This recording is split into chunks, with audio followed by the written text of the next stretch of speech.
plus j'en apprends dans la musculation, plus j'avance dans ce monde. Et dites-vous que ça fait plus de 10 ans que je suis dedans et je continue à apprendre énormément. Et ce que je me dis de plus en plus, c'est que je n'aime pas les règles avec des nombres, on va dire des chiffres ou des règles trop strictes. Que ce soit pour le nombre de répétitions, que ce soit pour le nombre de séries, que ce soit pour le nombre de calories, que ce soit pour tout dans la musculation. C'est vraiment quelque chose hyper important à retenir dans la musculation, c'est...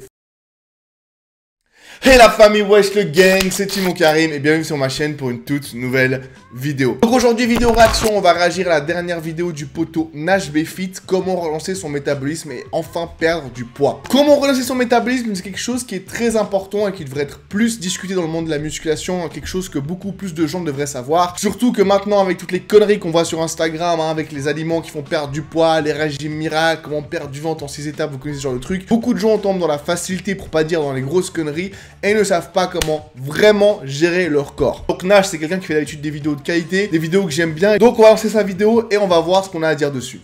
Chaque jour en France, plus de 6000 personnes cassent leur métabolisme. Casser son métabolisme fait partie des choses contre lesquelles on se sent protégé. On pense qu'elles n'arrivent qu'aux autres. Moi aussi, je pensais que ça n'arrivait qu'aux autres. Et pourtant, cela fait maintenant 3 ans que je me bats contre un métabolisme cassé. Si toi aussi tu es dans ce cas, sache que tu n'es pas seul. Rejoins les métaboliques anonymes.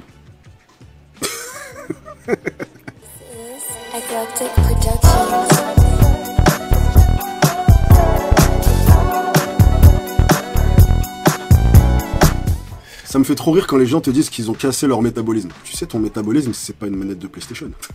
Mon métabolisme, il est cassé. Nash Betim, bonjour. Tu sais, là, c'est rare que je fasse des vidéos parce qu'on me le demande. Parce que quand je fais ça, ça freine un peu mon processus créatif. Tu vois, YouTube, pour moi, c'est un peu un art. Tu vois, Picasso, Picassiette. Mais là, pour le coup, c'est pas une personne. D'habitude, j'aime bien. D'habitude, il est drôle. Je trouve que c'est quelqu'un assez drôle. Mais là, putain, frère, je sais pas si t'avais ce jour-là.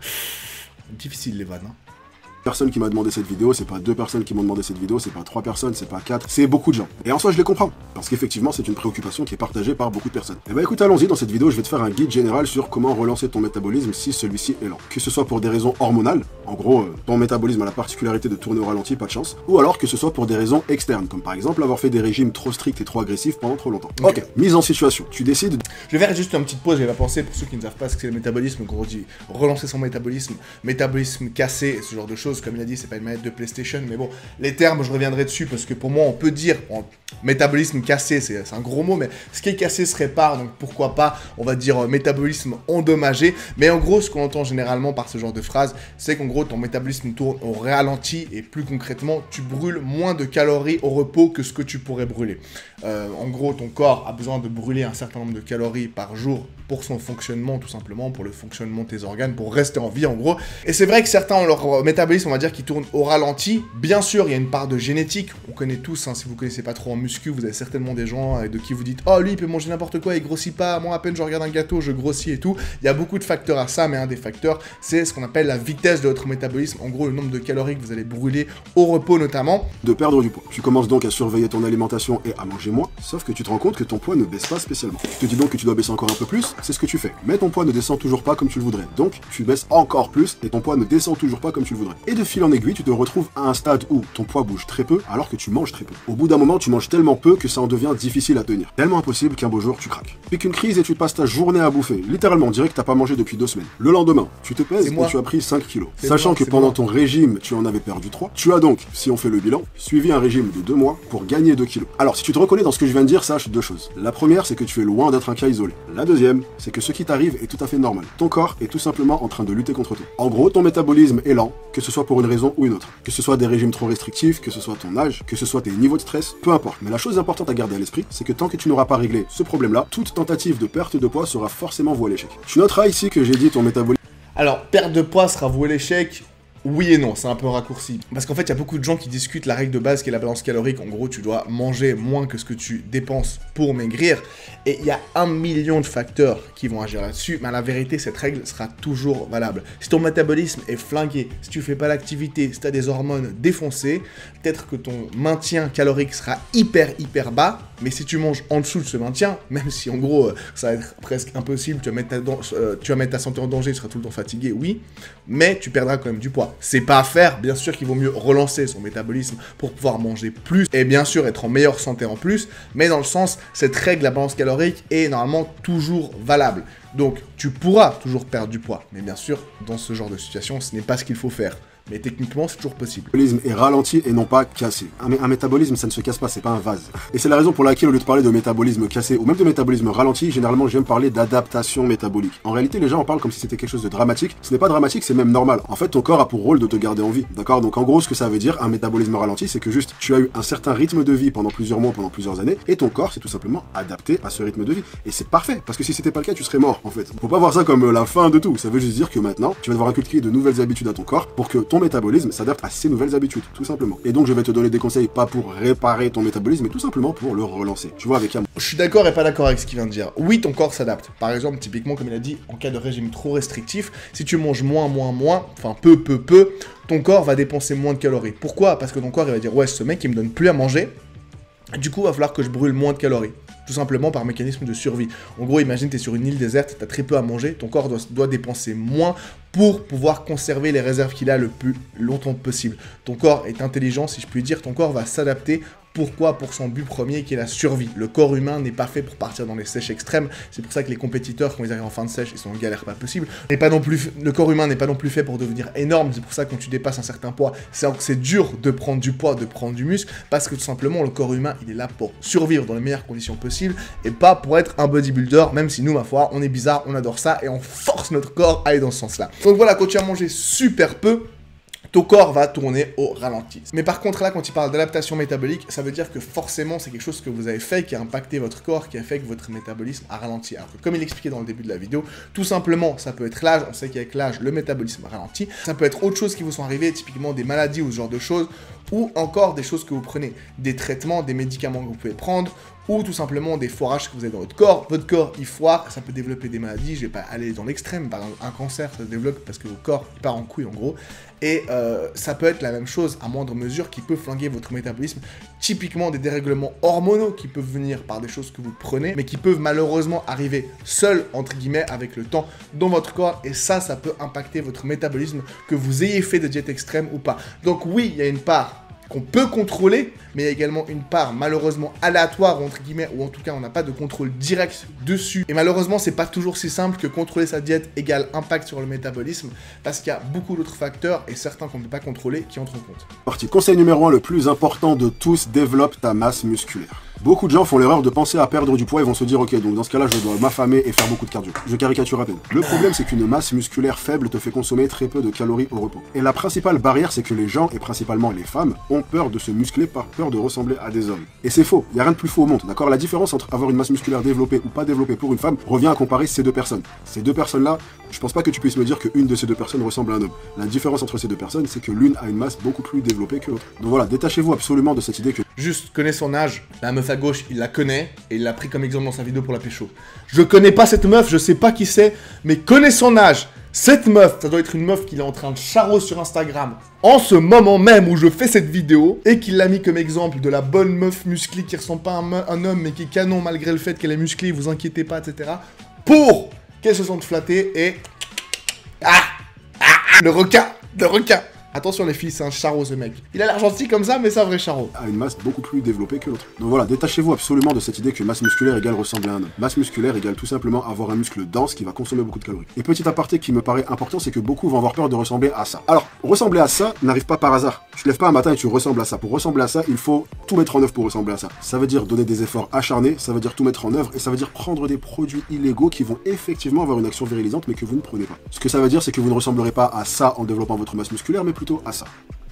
Et je vous en supplie, vous devez garder une chose, mais alors une seule chose de cette vidéo, alors regardez celle-là. Vous devez accentuer le travail de type renforcement musculaire. Juste petite parenthèse sur les meufs qu'il a montré. Ce qui est drôle, c'est qu'il en parle pour les femmes, parce que c'est vrai que c'est plus les femmes qui font du cardio pour perdre du poids, parce que je veux pas faire de la muscu, parce que moi mon but c'est juste de perdre du gras, c'est pas de ressembler à un homme. Alors comme il l'a dit, vous ressemblerez pas à ça. Et même la meuf qu'il a pris en exemple, c'est pas en allant au fitness 2 fois par semaine, 30 minutes, en faisant des exercices tout légers, sans vous entraîner durement, que vous allez avoir ce physique. Hein. C'est quand même du taf pour avoir ce physique. En plus, il a pris les femmes comme exemple, mais faut être honnête, c'est la même chose pour les hommes. Nombre de fois où j'ai entendu des mecs s'entraîner n'importe comment en salle, et un gars qui dit « Ah, tu t'entraînes ici, toi? Je savais pas. » Ouais, mais tu vois, je viens juste de temps en temps, je prends pas de poids trop lourd. Moi, mon but, c'est pas de ressembler à Arnold Schwarzenegger.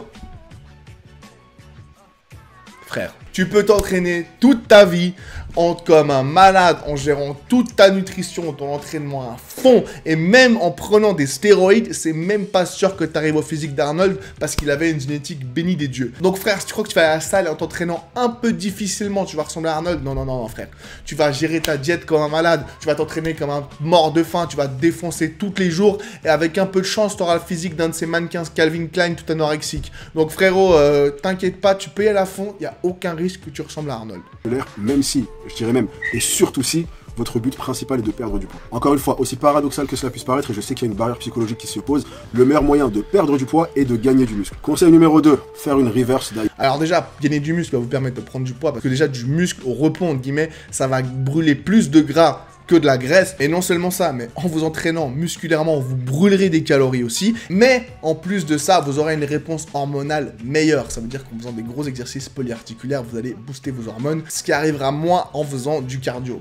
C'est également très important. Alors, ce que je m'apprête à dire va certainement être assez difficile à entendre pour pas mal de personnes, mais je préfère le dire. Si ton métabolisme a vraiment été ralenti, tu vas probablement devoir, c'est pas sûr, mais c'est probable, tu vas probablement devoir mettre ton objectif de perte de poids entre parenthèses pendant un petit moment. Et pendant ce temps-là, ce que tu devras faire, c'est une reverse diet. Donc reverse diet traduit en français littéralement veut dire une diète inversée. Parce que le concept, au même titre qu'un régime où tu vas manger de moins en moins, eh ben, une reverse diet c'est tout simplement un régime inversé, c'est-à-dire une diète dans laquelle tu vas manger de plus en plus. C'est un sujet assez vaste qui mériterait limite sa propre vidéo et je vais essayer de le vulgariser au maximum. C'est que tu vas prendre un total calorique qui te permet actuellement de maintenir ton poids. Si ton métabolisme est ralenti, ce total sera certainement relativement bas. Et ce que tu vas faire, c'est augmenter au fil du temps ce total calorique de 5%. Par exemple, si tu consommes 1500 calories, 5% de 1500 c'est 75, donc tu vas faire 1500 plus 75. Donc tu vas passer de 1500 à 1575. Une fois que tu as 1575, tu gardes jusqu'à ce que ton poids se stabilise. Une fois que ton poids est stabilisé, tu rajoutes encore 5%, etc., etc. On estime que ta reverse diet a été réussie une fois que tu peux rajouter le tiers de ton total calorique de base. C'est un peu compliqué, mais je vais t'expliquer brièvement. En gros, si ton total calorique de base était 1500 calories, un tiers de 1500, c'est 500. Donc 1500 plus 500 égale 2000. Dès que tu seras passé de 1500 à 2000 calories et que tu seras stable à 2000 calories, on estime que tu as fait une bonne reverse diet. Alors c'est intéressant, je connaissais pas cette règle des 1 tiers. Merci Nage, tu m'as appris quelque chose. À moins que tu l'aies inventé. Avec ces Algériens, on n'a jamais confiance. Mais bref, en gros, ce qu'il dit c'est juste, mais petit ajout, ça devrait être le cas dans toutes les diètes en fait. Les prises de masse, à part vraiment dans quelques cas extrêmes, hein, peut-être des strongmen ou j'en sais rien, mais toujours quand vous voulez prendre du poids, il faut y aller progressivement, palier par palier, que ce soit pour perdre du poids que comme pour prendre du poids. C'est fini les grosses prises de masse à l'ancienne où tu bouffes 1000-2000 calories au-dessus de ton maintien et tu prends 3 tonnes de gras parce que c'est obligé pour gagner du muscle. Dans 99% des cas, il n'y a pas besoin de faire ça, donc allez-y tranquillement avec votre diète, pas besoin de vous défoncer le bide en mangeant beaucoup trop. C'est la précision la plus importante de toute cette vidéo parce que j'en vois déjà commencer à péter un plomb en mode ah non mais attends, moi je veux pas grossir, mais si je fais ça je vais devenir énorme. Et je sais que ça va être une inquiétude que vont partager principalement les gens qui sont un peu obsédés par le chiffre sur la balance. Et je vous juge absolument pas, je sais que la balance c'est un problème chez beaucoup de monde. Alors précision en question, donc 2 précisions. La première précision, vous avez pas le choix en fait. Votre métabolisme est tellement ralenti que vous devez faire une reverse diet. Chose qui va quand même être plus rassurante, c'est qu'il y a de grandes chances que vous ne preniez pas de gras, même si vous prenez du poids.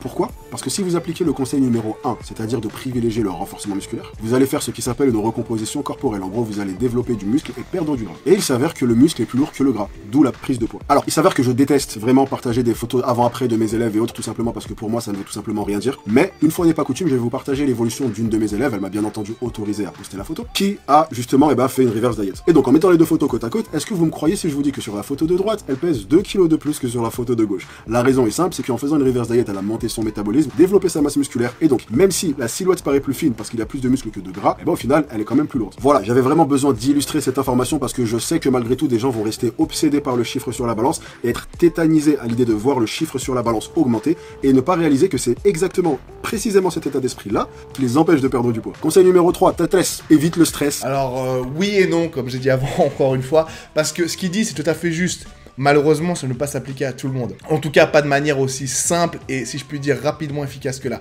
Là, il a montré typiquement l'exemple d'une débutante. Je pense pas qu'elle faisait de la musculation, en tout cas pas beaucoup de musculation ni de sport au moment de la photo avant. Et donc, si tu prends un mec qui fait, je sais pas, de la muscu depuis plus de 10 ans et qui a flingué son métabolisme, ça va être très dur de reprendre du muscle au point où tu peux ajouter un tiers de tes calories à ton maintien tout en ne prenant que du muscle. Enfin, vous voyez ce que je veux dire? Prendre du muscle si rapidement et si facilement, c'est beaucoup plus dur pour quelqu'un qui a des années de musculation. Ce qu'il dit là, c'est bien, parce que la vérité, c'est que la plupart du temps, celles qui vont regarder ces vidéos sont des jeunes femmes qui ont fait beaucoup de régimes, qui n'ont pas marché, qui ont suivi des régimes à base de chou-fleur. Vous savez, où vous mangez que des choux-fleurs, que des carottes, vous buvez que du soda tous les jours et vous ne mangez pas pendant 3 jours. Enfin, ce genre de conneries à la mode. Donc, c'est vrai que pour les gens qui suivent les choses à la mode et qui tombent là-dessus, c'est de très très bons conseils. Après, c'est entre guillemets limité pour les gens à qui ça peut s'appliquer, ou en tout cas de manière si simple, comme je l'ai dit. Parce que ça va pas être si facile que ça de prendre autant de muscles pour la plupart des gens.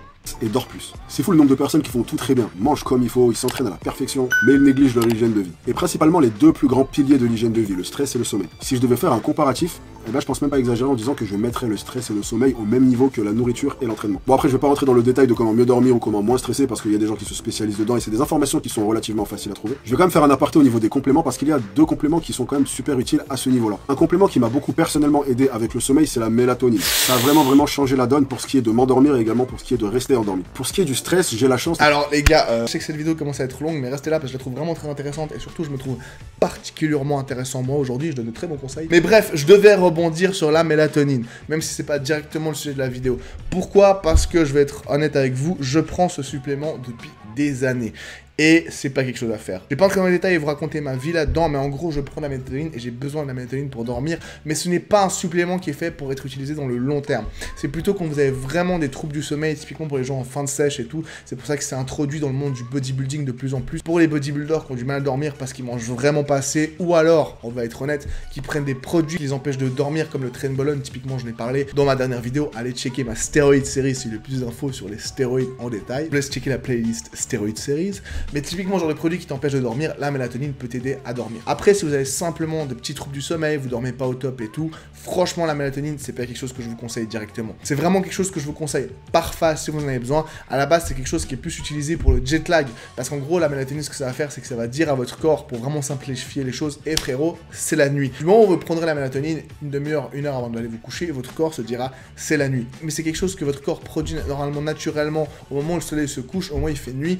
Donc, vous ne devrez pas avoir à prendre ce genre de produit, sauf si vous vivez dans des pays où il fait genre noir pendant 6 mois, tu vois, du style la Suède et tout, ou les pays du Nord, bref, je suis pas trop au courant. Ou alors quand vous êtes en jet lag, typiquement vous voyagez des États-Unis à l'Europe ou le contraire, vous avez 6, 7 heures, 8 heures, 10 heures de décalage avec ce que votre corps considère comme la journée. Au moment où vous allez vous coucher, vous prenez un peu de mélatonine pour aider votre corps à se rephaser. Bref, c'était un petit aparté, mais je ferai une vidéo sur la mélatonine parce que c'est vraiment quelque chose dont on parle beaucoup et qui est très intéressant. Mais en gros, attention, ne prenez pas la mélatonine comme un petit complément, comme si c'était des vitamines ou quelque chose comme ça, parce que votre corps peut vite créer une accoutumance. Officiellement, la mélatonine ne donne pas d'accoutumance, mais je vous assure, et j'ai largement assez d'expérience personnelle pour être sûr de ce que je dis. Sur le long terme, vous aurez de plus en plus besoin de la mélatonine pour dormir et vous ne pourrez plus vous en passer. Donc si vous pouvez faire sans, faites sans, vraiment. Peut-être quelqu'un de très détendu et donc qui n'est pas en proie au stress, mais j'ai beaucoup de clients qui justement eux sont sujets au stress et qui ont eu pas mal de bons résultats avec un complément qui s'appelle l'ashwagandha. Littéralement, dans certains cas, je vais pas dire que ça leur a fait des miracles, mais je pourrais presque dire que ça leur a fait des miracles. Donc pour ce qui est de ces deux... Bon, alors je ferai une vidéo également là-dessus, je vais pas développer là-dessus, mais en gros l'ashwagandha c'est vraiment le supplément à la mode maintenant, qui agit sur le stress comme il l'a dit, hein, mais c'est quelque chose qui touche beaucoup de domaines externes à la musculation, et maintenant depuis plus ou moins 1 an on va dire, ça arrive de plus en plus dans le milieu du bodybuilding, et toutes les marques de suppléments commencent à produire ce supplément-là. Alors, il y a beaucoup de résultats positifs, mais les études pour la plupart sont des études assez courtes sur le sujet, et c'est dur de savoir les effets à long terme, c'est même pas sûr maintenant s'il y a des effets secondaires quand on en prend sur un très long terme ou pas, puisque c'est quelque chose de relativement nouveau en tout cas dans le monde du fitness. Il y a des résultats positifs, en même temps c'est pas backé avec beaucoup d'études, donc si vous voulez essayer d'en prendre, je pense pas que vous risquez grand chose, vous pouvez essayer, mais c'est pas dit que ça marche avec vous. Mon conseil c'est si vraiment vous êtes quelqu'un de très stressé, vous pouvez tenter l'ashwagandha, c'est quelque chose de très à la mode maintenant comme je dis, je me sens pas que ça coûte très cher, donc essayez, c'est un effet sur vous, tant mieux, sinon tant pis, mais on va dire, pour moi c'est pas un supplément qui est encore 100% sûr, pas sûr dans le sens où c'est dangereux pour la santé, mais sûr dans le sens où ses effets sont prouvés pour tout le monde à 100%. Surveille ta thyroïde. La thyroïde, c'est la glande qui régule ton métabolisme. Ce que je vais t'inviter à faire, c'est tout simplement d'aller faire des tests pour vérifier la santé de ta thyroïde. Et si besoin, mettre en place des traitements pour qu'elle aille mieux. Je sais, c'est très important et en fait, on en parle que lorsqu'on veut faire des cures de stéroïdes, ce genre de choses sur internet, mais pas pour tous les pratiquants lambda et même pour toutes les personnes qui font pas de sport. Pour moi, c'est quelque chose d'important de faire des bilans sanguins réguliers, notamment thyroïde, TSH, T3, T4. Faites ces bilans sanguins, même si vous n'avez pas besoin de perdre du poids, au moins une fois par année, demandez à votre généraliste de vous faire une ordonnance comme ça, vous paierez pas. Franchement, c'est quelque chose qui est vraiment sous-estimé en fait, on se rend pas compte tout ce qui peut se passer de mal dans notre corps, même sans qu'on le sache, même sans qu'on fasse rien de spécial et qui peut avoir d'impact sur bien plus que notre poids. Donc n'hésitez pas à faire des des bilans sanguins de temps en temps, spécialement si vous êtes sportif. Cardio et plus de renforcement musculaire. Faire des séances moins longues, plus intenses. Hormonalement, une séance trop longue est pas bonne parce qu'elle va venir sécréter du cortisol. Cortisol étant une hormone qui va rendre difficile la prise de muscle ainsi que la perte de poids. Et j'en vois tellement qui s'entêtent à penser que s'entraîner plus, c'est s'entraîner mieux, alors que plus, c'est pas mieux. Mieux, c'est mieux. Dans l'idéal, tes séances ne devraient pas durer plus d'1h30. Encore 1h30, c'est un grand maximum. Et compense ce temps en moins passé à la salle par plus d'intensité. Plus de répétitions, plus de charges, moins de temps de repos. Mieux vaut une séance courte où tu donnes tout qu'une séance longue où tu traînes de la patte. Et voilà, c'est tout. Alors ça, c'est basique. Une séance tout courte où tu donnes tout qu'une séance longue où tu traînes de la patte. Ça peut être aussi une séance longue où tu défonces tout. Après, j'aime bien parce qu'il dit 1h30. Il y a beaucoup de gens qui disent pas plus que 45 minutes. 45 minutes, c'est un grand maximum. Pas plus que 45 minutes. La vérité, c'est qu'en gros, faites des séances que vous pouvez encaisser. On va dire, je vais résumer à ça. Parce que j'aime pas les gens qui donnent des minutages précis. Après, comme il a dit 1h30, c'est vraiment large, ça donne le temps de normalement de faire une bonne séance. Mais le truc, c'est que beaucoup disent 40 minutes max, 1h max, et les gens sont matrixés, mettent leur chronomètre à 59 minutes, 59, ils s'arrêtent. Non. Il faut que votre corps puisse encaisser. Encore une fois, comme dans tout dans la musculation, et plus j'en apprends dans la musculation, plus j'avance dans ce monde, et dites-vous que ça fait plus de 10 ans que je suis dedans, et je continue à apprendre énormément. Et ce que je me dis de plus en plus, c'est que je n'aime pas les règles avec des nombres, on va dire, des chiffres ou des règles trop strictes. Que ce soit pour le nombre de répétitions, que ce soit pour le nombre de séries, que ce soit pour le nombre de calories, que ce soit pour tout dans la musculation, il faut s'adapter à vous-même. S'il y a vraiment quelque chose hyper important à retenir dans la musculation, c'est faites ce qui marche pour vous. La musculation, ça doit être personnalisé, ça doit être adaptatif, ça doit être évolutif, tout ça en fonction de vous et de comment vous réagissez. Aussi dans l'ensemble, c'est pas faux, mais en gros, faites des séances que vous pouvez encaisser. Si au bout d'une heure, vous voyez que vous êtes éclaté à chaque fois, les dernières séries de votre séance, c'est nul, vous êtes mou, vous êtes exposé à la fin de l'entraînement, soit mangez plus avant ou pendant, soit faites des séances plus courtes. Si au bout d'une heure et demie, vous avez encore plein d'énergie, vous sentez que votre corps récupère super bien, eh ben n'hésitez pas à faire des séances plus longues si vous en avez besoin, entre guillemets. Je dis pas qu'il faut faire plus qu'1h30. Mais en gros, ce que je veux dire là-dessus, c'est simplement qu'il faut adapter tous les conseils qui sont donnés de manière générale, pas seulement cette vidéo, dans le monde de la musculation, à vous-même. Ce sont des guides, et après, c'est à vous de les adapter d'un point de vue plus personnalisé. J'ai des clients qui font 5-6 entraînements par semaine, qui font 2 séances de cardio en plus, qui vont encore jouer au basket après, et franchement, ils s'en sortent très bien. Je leur dis à chaque fois, t'es sûr, t'as de l'énergie, tu récupères bien, t'es bien. Ils me disent oui. D'autres, à bout de 4 entraînements, ils sont grillés pour la semaine, donc je leur dis de ne pas faire plus. Il faut vraiment s'adapter à vous. On a fini, on a fait le tour. Au moment où je fais cette vidéo, je ne sais pas elle va durer combien de temps, mais j'imagine qu'elle va être assez dense, donc bravo à vous d'être resté jusqu'ici. Je vais vous laisser sur un dernier message qui est que si votre métabolisme est ralenti, c'est vraiment pas grave. Beaucoup de gens voient ça comme la fin du monde. En fait, ce qui se passe, c'est que votre corps est intelligent, il s'adapte à votre mode de vie. Si vous lui donnez moins à manger, eh ben, il va apprendre à carburer avec moins. Et si vous lui donnez plus, il va apprendre à carburer avec plus. Un métabolisme ralenti, c'est juste que votre corps s'est adapté à vos habitudes récentes. Ça vous empêche de perdre du poids là tout de suite, mais ça veut pas dire que vous avez flingué quoi que ce soit. Je peux même pas vous dire à quel point je déteste cette terminologie de casser ou de bousiller son métabolisme. Votre corps est extrêmement intelligent et vous n'avez pas idée du nombre de choses que vous pouvez lui faire faire. Tout ce dont vous avez besoin, c'est de rigueur et de patience. Et surtout d'apprendre à respecter chaque étape du processus sans vouloir arriver à la fin dès le début. Manger progressivement plus fait partie du processus. Apprendre à s'entraîner plus en renforcement musculaire fait partie du processus. Remettre en question ses habitudes alimentaires et son hygiène de vie fait partie du processus. Et surtout, ne pas stresser et kiffer chaque étape de votre parcours fait partie du processus. Et voilà, il est temps pour moi de vous quitter. Si vous êtes encore là dans la vidéo, c'est que vous êtes sexy. Donc comme je l'ai dit avant, ce qu'il dit c'est juste, mais il y a d'autres facteurs qui peuvent impacter votre corps. Donc malheureusement, ce n'est pas toujours une question d'adaptation si simple. En tout cas, vous l'avez vu, c'était vraiment une bonne vidéo avec des bons conseils, bien sûr, à adapter à vous-même, comme j'ai dit tout à l'heure. Je vous ai fait les remarques donc sur les petits trucs où j'étais pas d'accord ou alors qu'il fallait un peu modifier. Mais bon, il fait ce que je ne sais pas faire, c'est-à-dire condenser une vidéo, ce qui est extrêmement important sur YouTube. Et comme vous le voyez, moi je parle beaucoup trop parce que j'ai envie de tout dire à chaque vidéo pour que vous compreniez tout. Mais vous, ça vous fatigue, mes vidéos sont trop longues et en plus ça prend trop de temps et vous n'avez pas une demi-heure à perdre pour chaque vidéo, donc il faut que j'apprenne à faire des vidéos plus courtes. Promis, je vais essayer. Mais un dernier petit conseil pour quelque chose qu'il a pas dit sur sa vidéo. Pour moi, c'est important de faire un bilan thyroïdien comme il l'a dit, mais également checker vos hormones, testostérone, œstrogène, checker aussi votre prolactine. Ces choses peuvent énormément impacter votre métabolisme et votre corps de manière générale, votre capacité à prendre du muscle et ne serait-ce qu'à le conserver. Et n'importe quel pratiquant de musculation devrait faire ce genre de test sanguin. C'est pas seulement pour les gens qui prennent des stéroïdes, malheureusement, comme c'est dit dans la plupart des vidéos, dans la plupart des youtubeurs. La plupart des gros youtubeurs, ils ont un physique de ouf naturellement, ils ont une bonne génétique, donc pour la plupart ils ont un taux de testostérone super haut, donc ça leur viendrait pas à l'idée de dire aux gens de faire ça, mais faites checker votre testostérone. Je ferai une vidéo entière là-dessus parce que comme je dis, je parle trop dans cette vidéo déjà, où j'explique pourquoi la testostérone c'est hyper important et même pour beaucoup plus de choses que simplement la musculation. En tout cas, c'est une excellente vidéo de NHB Fit, n'hésitez pas à aller voir sa chaîne, c'est vraiment une très bonne chaîne et bon, je n'ai pas besoin de lui faire de pub, il est déjà en train d'exploser, bravo à lui. Mais du coup, celui qui explose pas trop c'est moi, donc n'hésitez pas à vous abonner à ma chaîne si vous êtes encore là. En tout cas, je vous remercie, j'ai beaucoup aimé aimé faire cette vidéo, abonnez-vous, lâchez un like, un commentaire, vous connaissez. C'est une petite seconde pour vous, mais c'est une énorme aide pour moi et ma chaîne. Et mettez-moi en commentaire d'autres vidéos auxquelles vous voulez que je réagisse. En tout cas, merci d'être resté jusqu'à la fin de cette vidéo. Et comme dit Nage, restez sexy. Ciao.